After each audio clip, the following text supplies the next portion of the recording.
The council chamber stretched so far that the walls disappeared into shadow. Ambassador Marcus Webb stood on a platform that floated in the center of empty space. Above him, below him, and all around him were seats filled with creatures from nightmares and dreams. Some looked like living metal. Others glowed with inner fire. A few were just clouds of gas, held together by energy fields. 247 alien species watched him with eyes that weren't always eyes. Marcus wore a simple black uniform with Earth's symbol on the chest. Next to him stood Admiral Victoria, Hieze, and Dr. James Park. 3 humans against the entire galaxy. The air hummed with translation devices working in hundreds of languages at once. The sound made Marcus's teeth ache. A massive crystalline being at the highest seat raised 6 of its arms. The chamber fell silent instantly. The eldest speaker's voice came through the translation field like thunder wrapped in silk. You stand accused of the greatest crime in galactic law, the complete destruction of the Krell Confederacy.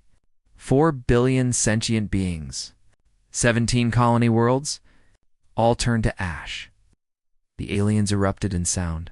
Clicks, whistles, roars, and noises Marcus had no words for. The eldest speaker pulsed with light until they quieted. How do you answer these charges? Marcus looked up at the crystalline being. He did not look away. He did not flinch. We did it, he said. The chamber exploded. Aliens rose from their seats. Some slammed appendages against their platforms. Others flashed colors that hurt to look at. The translation field screamed with rage. The eldest speaker used some kind of dampening field to force silence. It took 3 attempts. You confess? You admit to genocide? Yes, Admiral Hayes said. Her voice cut through the chamber like a knife. We destroyed them completely. Every military ship, every government facility, every structure on 17 worlds, a massive being made of living metal crashed its fists down. The Krell were founders of this council. They helped write the laws you now violate. How dare you? Marcus raised one hand slowly. The gesture was so calm that curiosity made the aliens quiet down. Before you pass judgment, Marcus said, let us show you why we did it. Let us present our evidence. Then, if you still think we should be punished, he paused and smiled without warmth. You can try. That last word hung in the air like a threat. The youngest species in the galaxy had just challenged the entire council. The eldest, speaker's crystal body flashed through colors no human had names for. You threaten this council? No, Dr. Park spoke for the first time.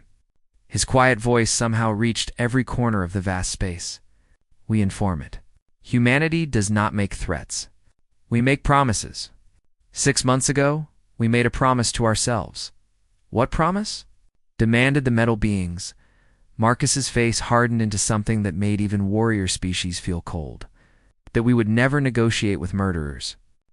That anyone who committed genocide would face extinction. The galaxy was warned. The Krell did not listen. The eldest speaker conferred with 6 other ancient beings in the inner circle. They spoke in lights and sounds for several minutes. Finally, the eldest speaker turned back to the humans.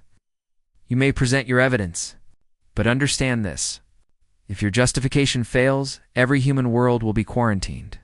Your species will be trapped in your home system for 1,000 years.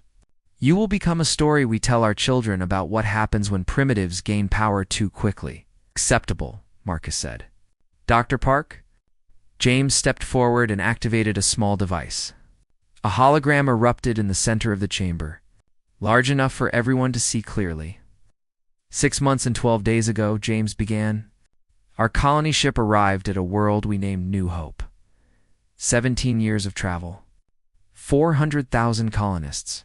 Families, children, scientists and teachers, and farmers. The hologram showed a beautiful planet with blue oceans and green continents. New Hope was an unclaimed space. We followed every council protocol. We broadcast our intentions on all frequencies.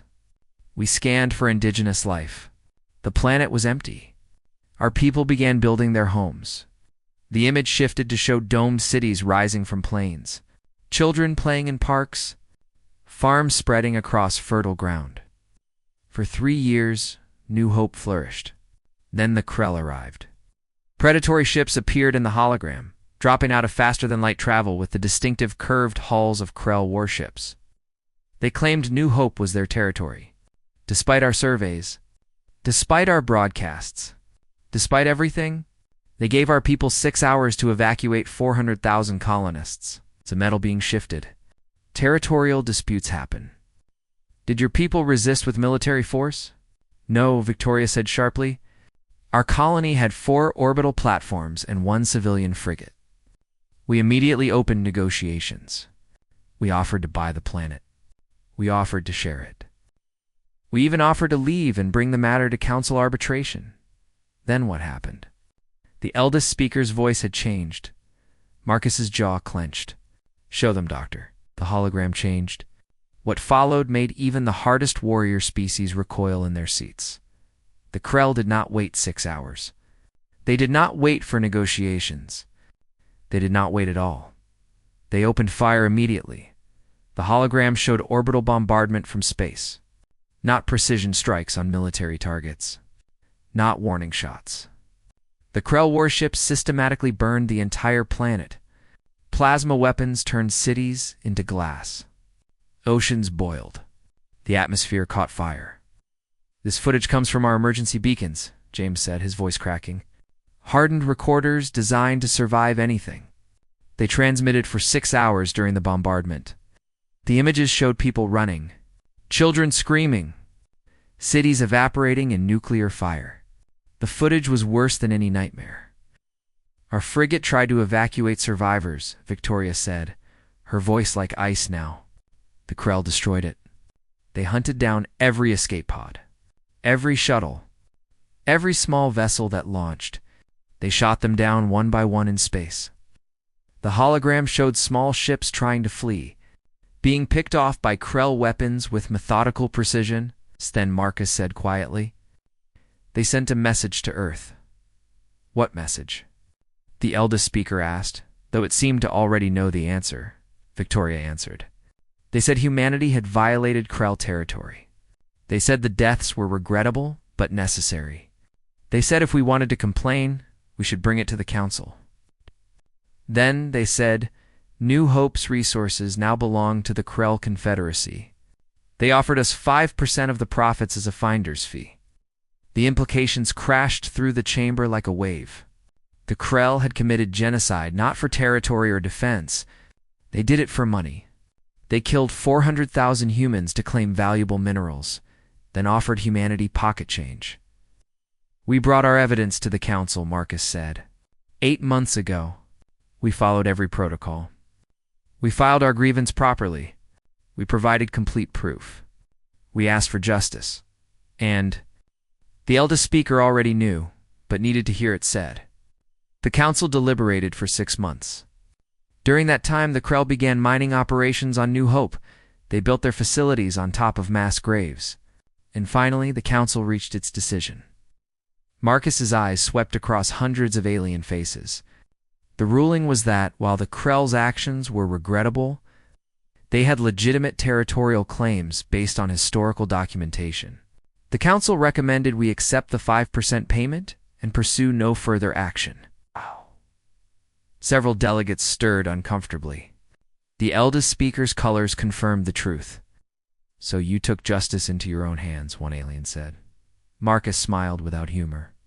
No, we kept a promise.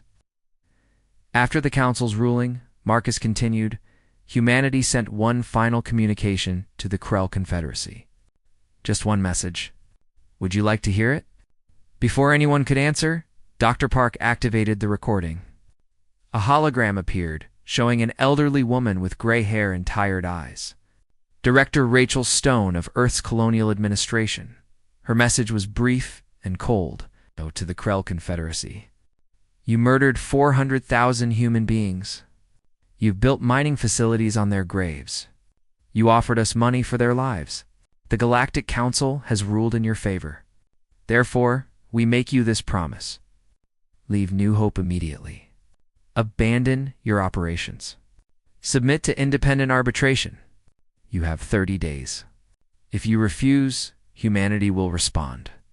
We will not negotiate. We will not compromise. We will not show mercy. You will cease to exist. The galaxy is watching. Choose wisely. The message ended. Silence filled the vast chamber. 30 days, Marcus said quietly. We gave them 30 days to reconsider. To do the right thing. To choose life over profit. They refused, the eldest speaker stated. Worse, Victoria said. They laughed. They broadcast their response on every council channel. They called humanity primitives. Children playing at war. They said we had no military capability to threaten them. They said.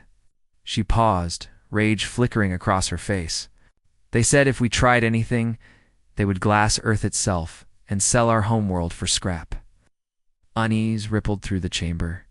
Even aggressive species found that threat excessive. So they ignored your warning, one delegate said. That still does not justify total genocide. We sent a second message, Marcus interrupted, and a third, and a fourth. Every single day for 30 days. Each one identical. Leave New Hope. Submit to arbitration. Choose life. And every day, the Krell broadcast refusals. And threats and mockery. On the 30th day, James said, pulling up a new hologram. This is what humanity revealed. The image showed Earth's moon in orbit, except it did not look like a natural satellite anymore. For 30 years, Marcus said calmly, while humanity participated in the Galactic Council, while we learned your technologies. While we traded and cooperated and played the role of eager students, he paused. We were also preparing for this moment. The hologram zoomed closer to the lunar surface. What looked like craters and natural formations began to move. Massive panels retracted. Sections of the moon's crust slid aside like doorways. We are a young species, Victoria said. We have only been in space for 200 years. We have only had faster-than-light travel for 50 years. But we have been at war with ourselves for 50,000 years. We know what we are. We know what we are capable of. And we knew that eventually we would meet something in the galaxy that would not respond to words. The lunar surface had transformed completely. What emerged were not crude, primitive warships. 48 dreadnoughts, Victoria listed. Each one larger than anything in the Council's peacekeeping fleet. 260 battlecruisers, 800 frigates, 4,000 strike craft, and 12 planet-killer weapons capable of cracking worlds. We built them hoping we would never need them. We built them in secret because we did not want to frighten our neighbors.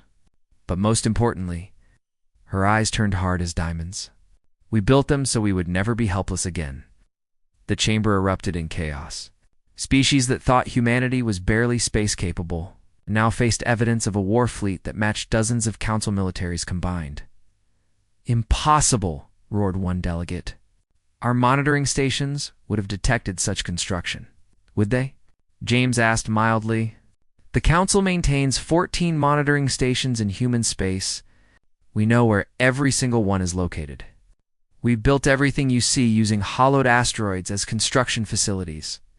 We mine materials from the dark side of our Earth cloud. We assembled ships in blind spots your sensors cannot reach. We are very good at hiding things. It is a skill you develop when your entire evolution is based on hunting prey and avoiding predators. Marcus took over the presentation. This fleet launched from Earth on day 31, and humanity sent one final message. Another hologram appeared. This time Marcus himself stood in the recording wearing the same uniform he wore now. To the Krell Confederacy and all who hear this transmission, humanity's warning period has expired. You were given 30 days to evacuate New Hope and face justice. You refused. You mocked us. You threatened our homeworld. Therefore, as of this moment, humanity exercises its right to self-defense. Our fleet will arrive at every Krell world simultaneously in 6 days. We will give your civilians 6 hours to evacuate. The same time you gave ours. Anyone who remains will share the fate you gave our people. This is not negotiation. This is not a threat. This is a promise being kept. You were warned, the recorded Marcus leaned forward, his expression colder than deep space, to the Galactic Council. We present this for the historical record. We are not asking permission.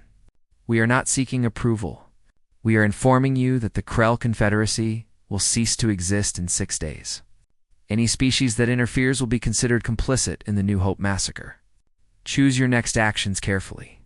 Humanity does not negotiate with murderers. We erase them. The recording ended. The real Marcus stood before the council, waiting for the reaction.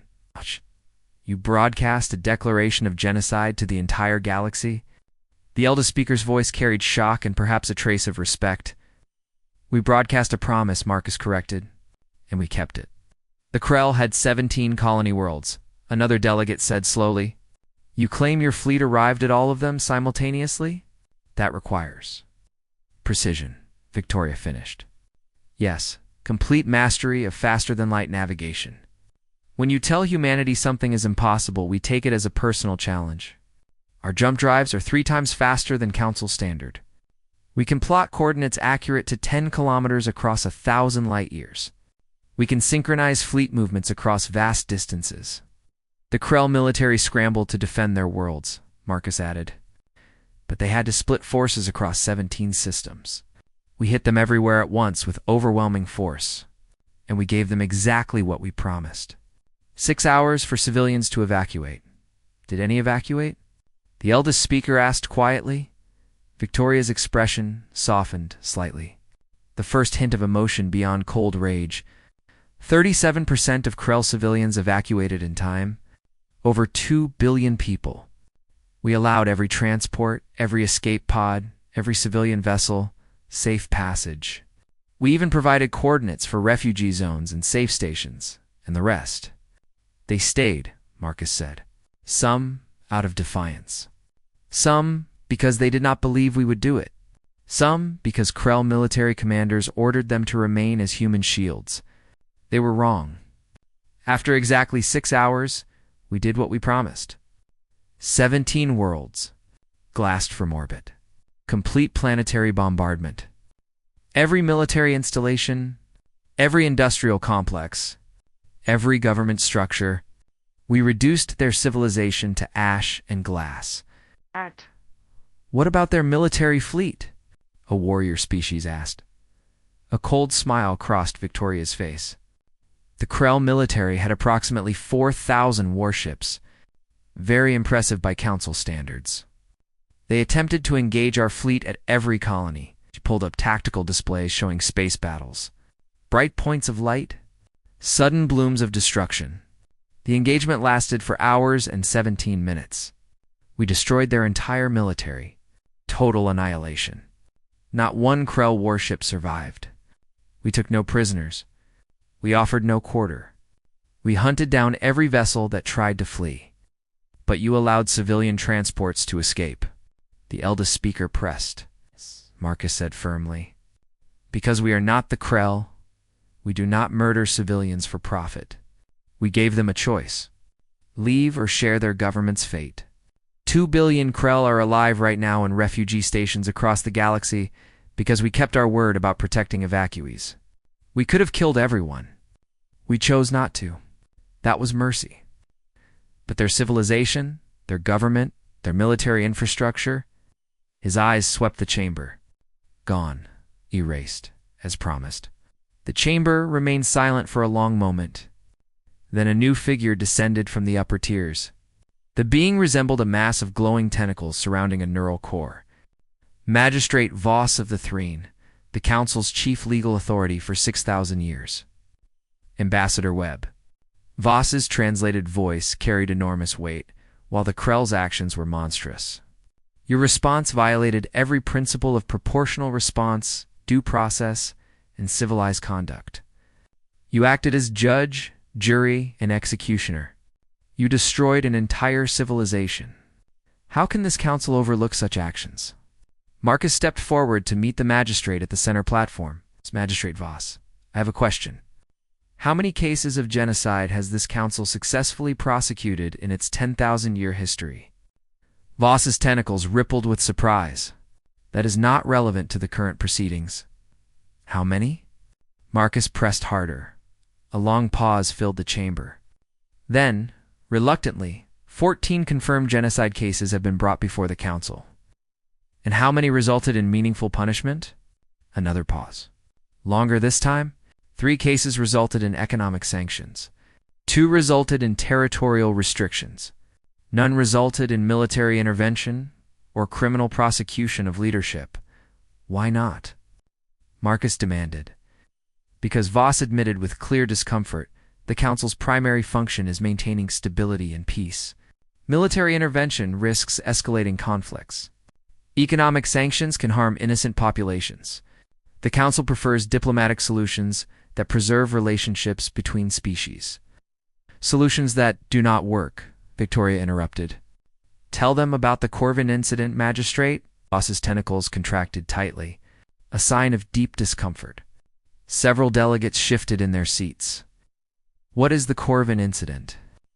The eldest speaker asked, though its tone suggested it already knew.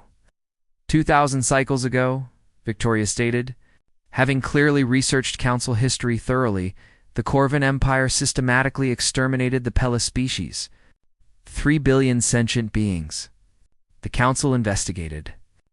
The evidence was absolutely conclusive. The verdict was guilty of genocide. And the punishment? She stared directly at Voss. Please tell the Council what punishment the Corvans received.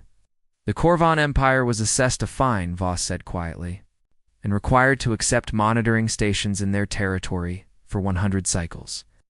A fine, Marcus repeated, letting the word echo through the vast chamber. For 3 billion lives. Tell me, Magistrate, did the Corvans actually pay this fine? They paid approximately 30%.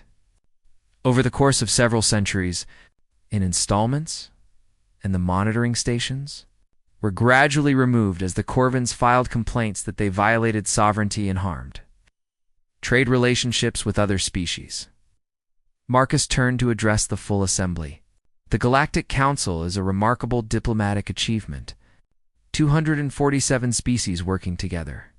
10,000 years of general peace. But it has one catastrophic flaw. It treats justice as a negotiation. And you cannot negotiate with murderers. You cannot compromise with G. Inocide. You cannot find middle ground with mass extinction. A scaled warrior being descended from its platform.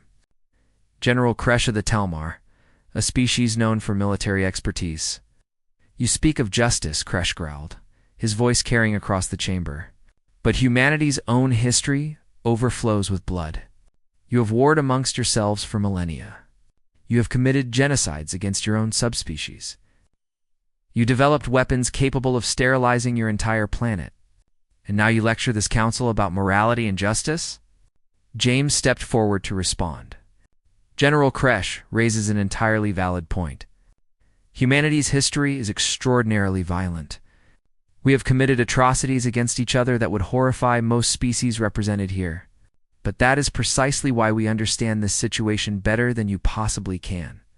Explain, commanded the eldest speaker. Most species in this chamber evolved without significant competition. James began, his academic tone making the words somehow more chilling.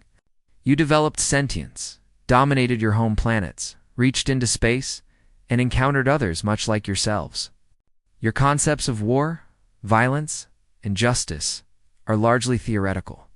Studied in books. Discussed in philosophy. He activated a hologram showing Earth's bloody history. Wars, conflicts, empires rising and falling, weapons of increasing devastation. Humanity evolved very differently. We are persistence hunters by nature.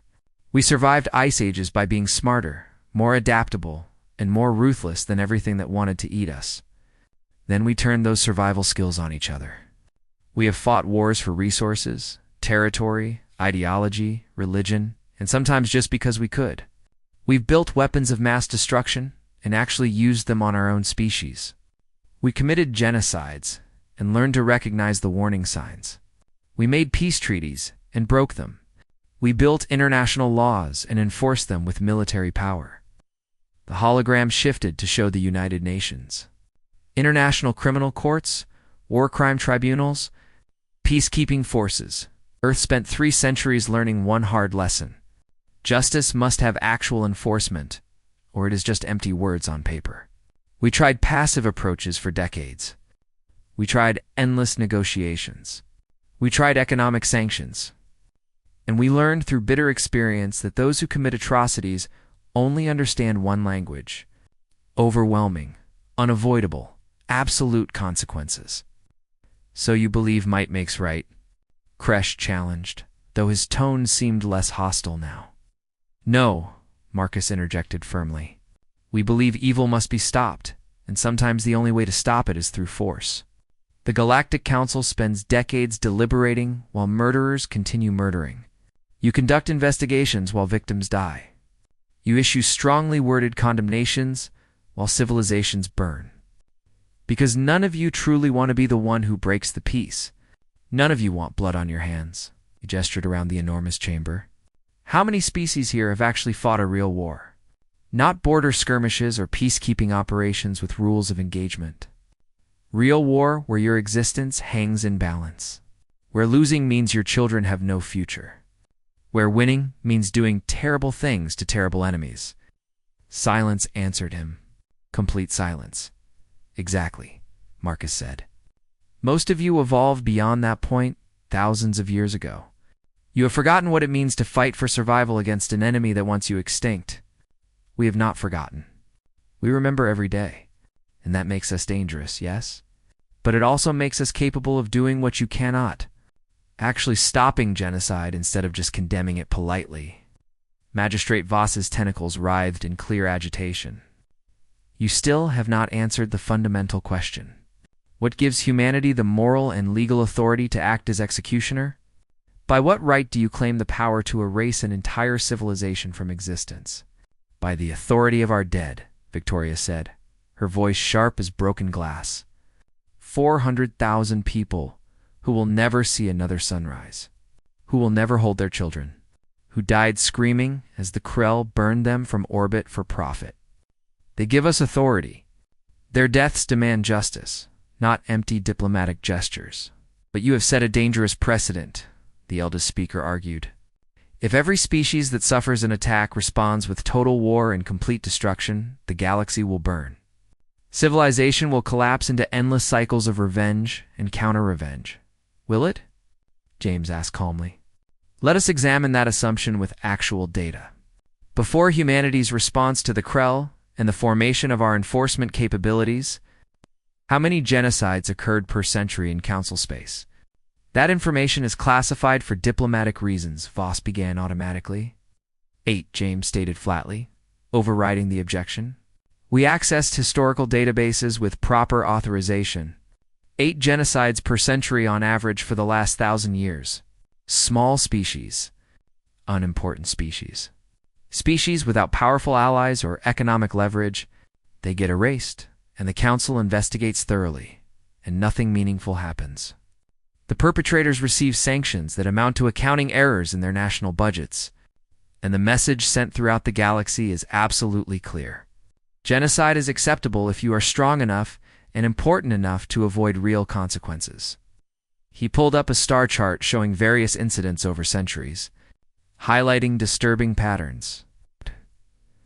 But now, after humanity destroyed the Krell completely, how many attempted genocides have occurred in the last 6 months? The chamber remained silent. Every delegate knew the answer. 0, James answered his own question. Because now, every species in the galaxy knows with absolute certainty that if they commit genocide, there is at least one civilization that will respond with total war. Not sanctions. Not negotiations. Not diplomatic pressure. Extinction. Complete and permanent. We have accomplished what the Council could not in 10,000 years. We have made genocide truly unacceptable through actual enforcement, through fear and terror. Kresh growled, though his tone carried something like reluctant respect. Through accountability, Marcus corrected sharply. The Krell feared nothing before they attacked New Hope. They were a founding council member. They had powerful allies, vast economic resources, and significant military strength. They believed themselves completely untouchable. They believed they could murder with impunity. They were wrong. And now every species knows that no one is too powerful, too important, or too protected to face consequences for mass murder. The Vryn delegation had been quietly conferring among themselves in rapid metallic sounds. Now their leader spoke, his voice carrying a note of reluctant admiration mixed with fear. "You've planned this from the very beginning," the Vryn stated, rather than asked. "The hidden fleet, the surveillance capabilities, the precision strike planning. This was not a spontaneous response to the New Hope massacre.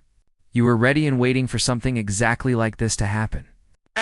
"Yes," Marcus admitted without hesitation. "When humanity first encountered the Galactic Council 50 years ago, we were thrilled beyond measure, excited.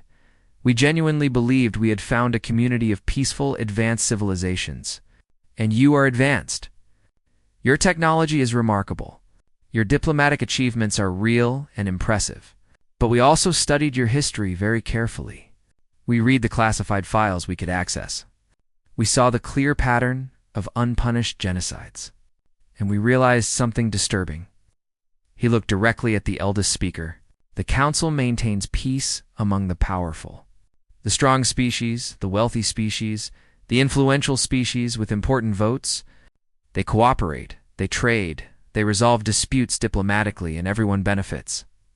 But the weak, the small, the powerless species without leverage, they are expendable.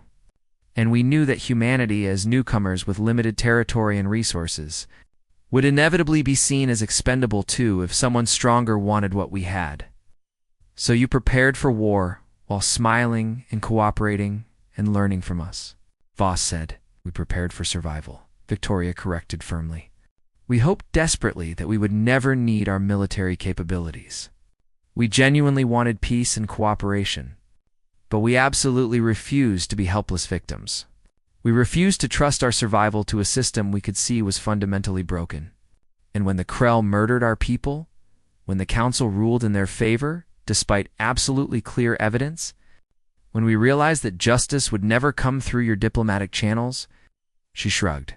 "We did exactly what we promised we would do." The eldest speaker's crystalline body pulsed rapidly through colors, a sign of deep agitation and conflict. "You have created a crisis that threatens everything we have built.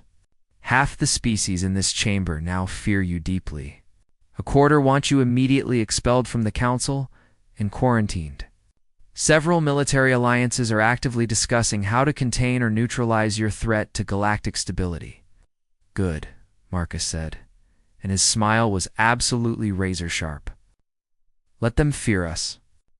Let them discuss and plan and strategize. Because while they do all of that, they will also remember very clearly what happened to the Krell Confederacy. And maybe, just maybe, they will think twice before committing genocide. They will remember that there is now a species in the galaxy that does not just condemn atrocities with words. We end them with action. Permanently." He stepped closer to the center platform, his voice dropping but somehow still, carrying to every corner of the vast space. "We did not want to become the galaxy's executioner. We wanted to be its friend, its partner, its eager student learning from older civilizations. The Council forced us to choose between justice for our dead and continued participation in a broken system. Between protecting our people and playing by rules that only protect the powerful. We chose our people. We chose real justice. And we chose to send a message that will echo for 1,000 years throughout every corner of known space. Humanity does not negotiate with murderers. Not now, not ever. And anyone who commits genocide will face complete extinction." The eldest speaker called for a vote. The tension in the chamber was thick enough to cut. Each species transmitted their decision to the central system, creating a massive holographic tally visible to everyone, for humanity's expulsion and quarantine. 18 species, for humanity's continued membership, and system reform, 142. Species abstaining, 16 species. The eldest speaker's colors shifted to something that might have indicated relief or resignation. "The Council has decided. Humanity will remain a member species under special conditions that have never before been applied. 6 months passed like a storm moving across an ocean. The galaxy had changed in ways no one fully understood yet. Sentinel Station hung in neutral space, massive beyond anything the Council had ever constructed. It had docking facilities for humanity's largest dreadnoughts and ships from 40 different species who had volunteered to join the new enforcement fleet. Ambassador Marcus Webb stood in the central command center, watching crews from dozens of species working together. Talmor warriors trained alongside human marines. 3 legal experts collaborated with Earth's best international law professors. Even the Zenthara had sent observers, their hive consciousness fascinated by humanity's approach to organized violence with strict ethical boundaries. Admiral Victoria Hayes approached with a data tablet in hand. Latest report from the enforcement fleet. We completed the first joint patrol operation. Human battlecruisers working alongside Talmor warships with Vrin technical support. 0 incidents. High efficiency. General Kresh sends his personal compliments and says he has never seen such coordinated military operations. What about the investigation commission? Marcus asked. Watching ships move through the station's traffic patterns, Dr. Park's team has identified 23 separate cases of genocide that were covered up or ignored in the last 500 years alone. The commission is moving forward with actual prosecutions. 6 council species have already submitted formal apologies and comprehensive reparations packages to survivor populations. For others are resisting and threatening to leave the council entirely. Let them resist, Marcus said quietly but firmly. The galaxy's fundamental rules have changed. They will learn to accept accountability, or they will find themselves isolated. A holographic communication alert appeared. Showing an incoming priority transmission from Earth, Marcus accepted it immediately. And Director Rachel Stone's image appeared. She looked much older than 6 months should account for, but her eyes held deep satisfaction. Marcus, you need to hear this directly from me, Stone began without preamble. The memorial at New Hope is complete. 400,000 names carved in stone that will last millions of years. But more importantly, and unexpectedly, she smiled slightly. The Krell survivors, the 2 billion who evacuated, have formally petitioned Earth for assistance in rebuilding their entire civilization. Marcus's eyebrows rose sharply. They what? They want our help. They have completely renounced their old government system, acknowledged the crimes committed in their name, and asked if humanity would assist them in creating a new society based on actual justice. They are offering full cooperation with the investigation commission, substantial reparations to all New Hope survivors, and complete cultural restructuring. Do we have the resources to help rebuild an entire civilization? Marcus asked carefully. That is not really the question, Stone replied. The question is whether we should. Whether we can trust them after what they did, whether redemption is actually possible for a species that committed such atrocities. Marcus thought about the refugee camps he had visited. Young Krell children who had nothing to do with New Hope, civilians who had chosen evacuation and life over defiance and death. He thought about breaking cycles of violence that had plagued human history for millennia. Tell them yes, he decided firmly, but with complete oversight, with constant verification, with absolute transparency, and with the crystal-clear understanding that any return to their old ways of thinking means the response will be even more final than before. Stone nodded with approval. I was hoping you would say exactly that. Humanity did not destroy the Krell civilization to become conquerors or tyrants. We did it to prove that genocide carries absolute consequences. But if we can also prove that redemption and change are genuinely possible, she let the thought hang incomplete. Then we become something more than executioners, Marcus finished. We become teachers and partners in building something better. The enforcement fleet's first real test came 6 weeks later. The Vorgoth Dominion, a mid-sized, aggressive species known for expansion through force, had seized 3 colonies belonging to the Pelthian Alliance. The Pelthians were smaller, technologically limited, and had always relied on council protection that rarely came when needed. Early reports suggested significant Civilian casualties during the invasion. Marcus stood in the command center as the enforcement. Fleet prepared for immediate deployment. Victoria commanded from the bridge of the dreadnought Retribution. General Kresh led Talmar forces. 17 other species contributed ships to the joint operation. Status report. Marcus requested. Fleet ready for immediate deployment. Victoria reported via holographic link. We have given the Vorgoth exactly 1 hour to withdraw completely and allow our investigation teams full access to the contested colonies. Their response? Standard territorial dispute defense. They claim the colonies violated trade agreements and are harboring Vorgoth criminals. They are demanding traditional council mediation, which historically would take months or years. Not anymore, Marcus said firmly. Transmit the new enforcement protocols. The message went out to the Vorgoth leadership across all communication channels. To the Vorgoth Dominion. The Galactic Council enforcement. Fleet is deploying immediately to investigate credible allegations of civilian casualties. During your military seizure of Pelthian colonies, you have exactly 1 hour to withdraw all military forces completely and allow our investigators unrestricted access. Failure to comply will result in immediate military intervention under revised council law. This is not negotiation. This is not a threat. This is legal requirement. Choose your response wisely. The Vorgoth leadership conferred for 47 minutes. Then, 3 minutes before the absolute deadline, their military forces began withdrawing from all 3 colonies. They are backing down completely, Victoria reported, clear surprise in her voice. All Vorgoth military vessels are retreating to their territorial borders. Deploy investigation teams immediately, Marcus ordered. Find out exactly what happened. Investigation took 3 days of thorough work. The findings were serious, but not catastrophic.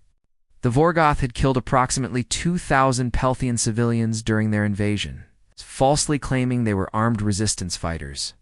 It was excessive force and possible war crimes, but not systematic genocide.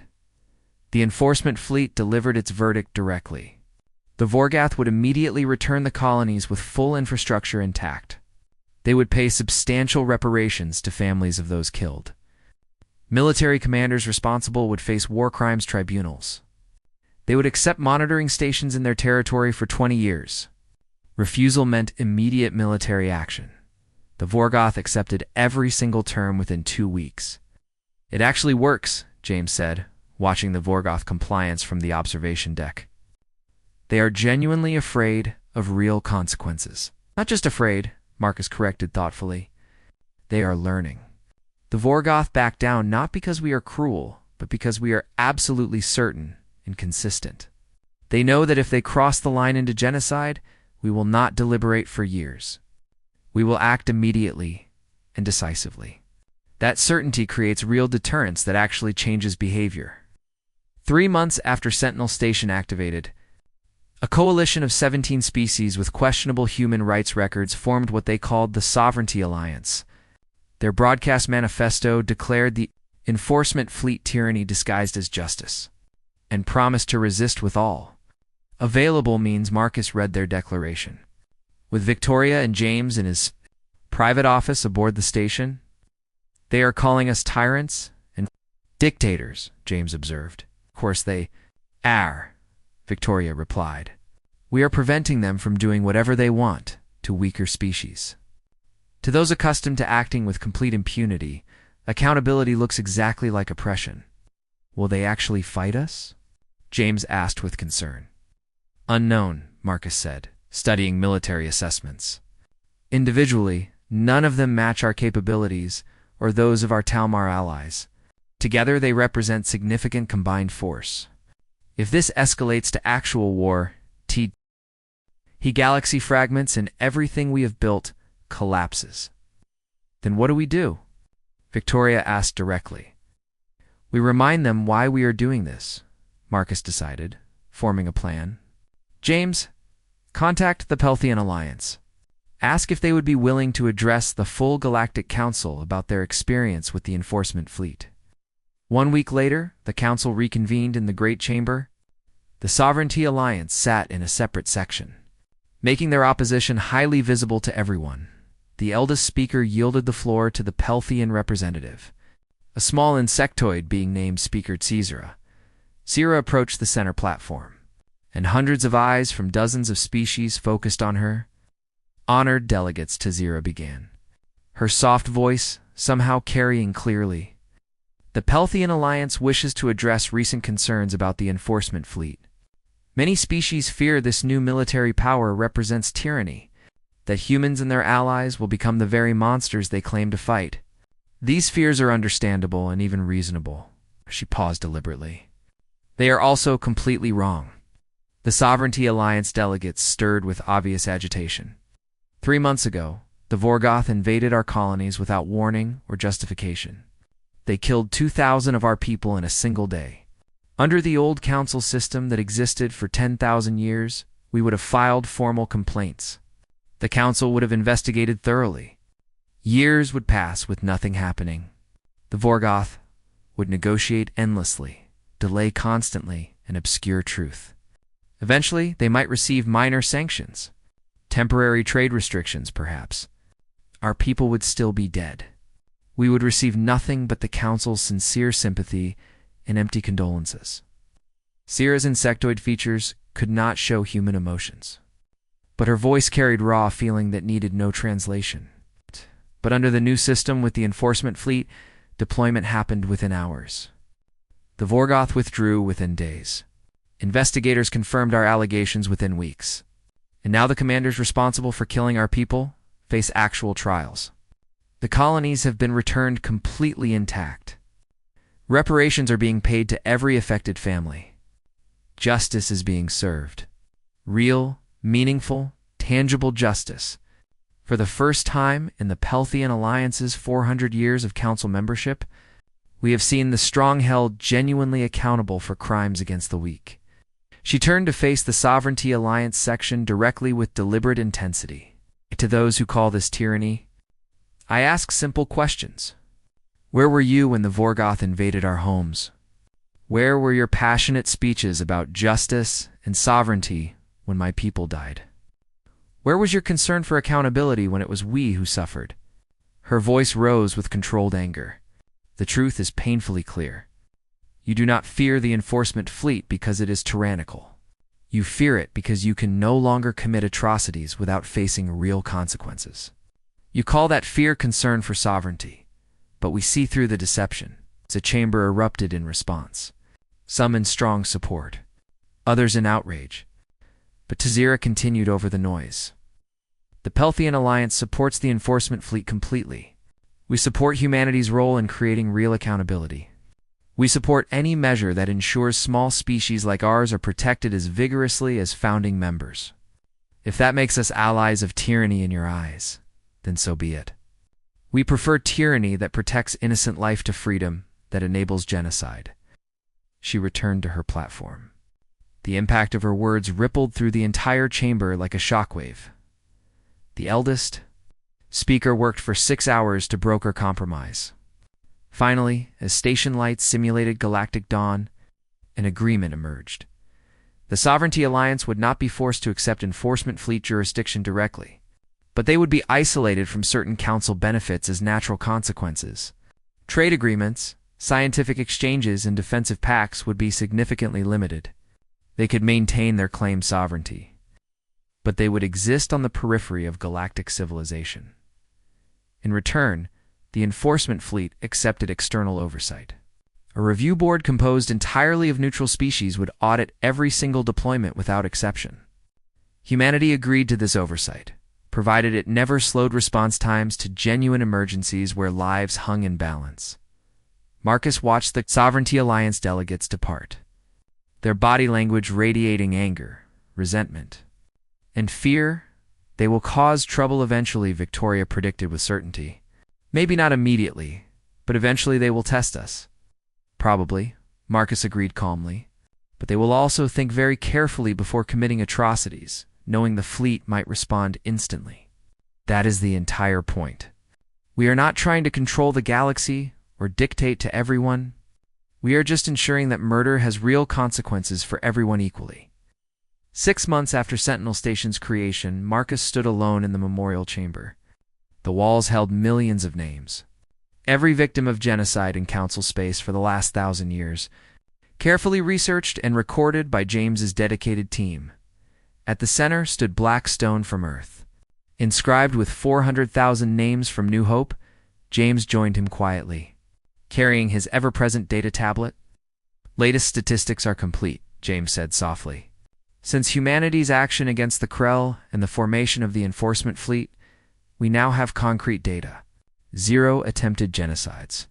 14 potential conflicts de-escalated through fleet presence alone. 7 species voluntarily submitted to justice rather than face military action. Public polling across Council space shows 73% approval for the new enforcement system." "And the other 27%? Marcus asked, touching the stone gently. "Mostly species with questionable records who greatly preferred the old system where they could act with complete impunity. Though 5% are genuine pacifist species who oppose all military action on philosophical principle regardless of justification." Marcus touched names he had long since memorized. "Director Stone asked me last week if it was worth it. Destroying the Krell. Starting this new era. Creating a system where humanity is simultaneously protector and potential threat. What did you tell her?" "I told her to ask the Pelthians. Ask the 17 species that were on the Krell's secret harvest list for future exploitation. Ask smaller civilizations who no longer fear being casually erased by powerful neighbors. Ask the 2,000 Pelthian families who received real justice instead of empty sympathy." He turned to face James directly. The galaxy was warned clearly. "We told them exactly what we would do. We kept our promise completely. And now, everyone knows with absolute certainty that humanity does not negotiate with murderers. We stopped them permanently." 3 weeks later, a transmission arrived marked urgent. Marcus took it privately in his office. An alien species he had never encountered appeared. Crystalline beings from beyond Council space entirely. Ambassador Webb, the lead being pulsed in translated speech. "I am Envoy 7 of the Luminar Collective. We exist far outside Council space, but we have heard of your actions. Of the justice you delivered to the Krell, of the enforcement fleet you built, of the message you sent echoing across the galaxy, and," Marcus asked cautiously, uncertain where this led. "There is a region of space 20,000 light-years distant from here. A dark void where our sensors detect atrocities beyond description, species enslaved for generations. Worlds burned systematically, civilizations erased without record. The Council has never reached that far. Their influence ends at defined borders. But the suffering there is absolutely real. The genocide is constant and unopposed. No one stops it because no one can reach it." Marcus felt something cold settle in his chest. "What are you asking exactly?" "The Luminar Collective possesses transportation technology that would allow your enforcement fleet to reach the void efficiently. In exchange, we ask that you do what you did to the Krell. We ask that you bring accountability where none has ever existed. We ask that you extend humanity's promise beyond Council space to places that desperately need it. Will you consider this?" Marcus stared at the crystalline being, understanding the massive Pandora's box being opened. Humanity becoming not just the Council's enforcers, but potentially the entire galaxies. The responsibility, the burden, the power, the danger, but he also thought about the dead, about species suffering in places the Council never reached, about the promise humanity had made. "I need to consult with Earth," he said finally. "This decision affects all humanity, not just me personally. We understand completely, but know this clearly. The galaxy has changed fundamentally because of you. The weak now have hope where none existed. The strong now have fear they never knew. And the monsters know that someone is finally hunting them with real capability. That is humanity's gift to the universe. Please do not stop now." The transmission ended, leaving Marcus alone with an impossible decision that would define humanity's role in the galaxy for centuries to come. The debate on Earth raged for days. Finally, Marcus cast his vote with Director Stone, Admiral Hayes, Dr. Park, and representatives from every human colony. We accept, Marcus decided, with complete oversight, with mandatory verification, with absolute transparency, and with the commitment that humanity will never stop questioning itself, never stop worrying about becoming what we fight. The moment we become comfortable with the power to destroy civilizations is the moment we must give it up. 3 months later, humanity's first expedition beyond Council space departed. The fleet included ships from 40 species who volunteered to extend the accountability accord across the galaxy. Marcus stood on Sentinel Station, watching the massive fleet assemble against the stars. Victoria commanded from Retribution. James led scientific assessment. 30,000 personnel from 40 species prepared to carry humanity's message to places that had never known accountability. The eldest speaker joined Marcus at the viewport, its crystalline form reflecting departing ships. When humanity first came before the council, the eldest speaker said thoughtfully, "We thought you were just another species, primitive, aggressive, but manageable. We were completely wrong. You are not just another species. You are a catalyst. You have changed the galaxy in ways we are still struggling to understand." "For better or worse?" Marcus asked. "Both probably, but necessary. The old order was dying slowly, rotting from within because we prioritized stability over justice for too long. You forced us to confront that fundamental flaw. Now, as you extend that mission beyond our borders, you offer the entire galaxy something it has never had before. Genuine hope that evil will be punished and innocent life protected. And if we fail, if we become the next threat ourselves?" The eldest speaker's form pulsed with colors, suggesting something like a smile. "Then, Ambassador Webb, I suspect there is already another species out there preparing to do to humanity exactly what you did to the Krell. That is the system you built. Justice applying equally to everyone, even yourselves. It is terrifying. It is dangerous. And it is the only thing that has actually worked in 10,000 years of trying." The last ship jumped to faster than light. Leaving empty space, Marcus turned from the viewport back toward the memorial chamber where 400,000 names reminded him why everything began. "The galaxy was warned," he said quietly to the empty observation deck. "Humanity does not negotiate with murderers. We never have. We never will. And now, neither does anyone else who values justice over convenience." In the vast darkness of space, on 1,000 worlds across 100 distant regions, beings who had never heard of Earth, or the Krell, or the Council, looked up at unfamiliar stars and felt something completely new. The knowledge that someone, somewhere, was finally hunting the monsters that had hunted them for so long. The age of consequence had truly begun. Retriclod can make mistakes. Please double-check responses.